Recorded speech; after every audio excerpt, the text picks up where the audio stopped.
हल्ली रोजच भांडत असते मी स्वतःशी, स्वतःच्या हक्कांसाठी स्वतःच्याच मनात. स्वतःच्या डोळ्यात पाहून विचारत असते प्रश्न स्वतःलाच आणि घालत असते स्वतःचीच समजूत. स्वतःच्याच पाठीवर आधाराचा हात ठेवत करत असते स्वतःचंच सांत्वन.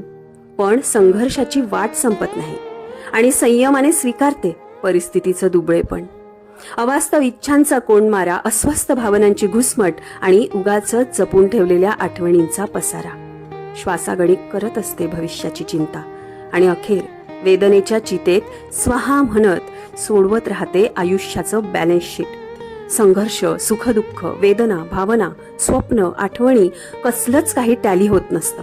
पण सरते शेवटी माझ्या आजोबांची शिकवण आठवते की विचारांची श्रीमंती असली ना की परिस्थितीचं आणि मनाचं दुबळेपण सहज सामावून घेता येतं, सहज सामावून घेता येतं, नाही का?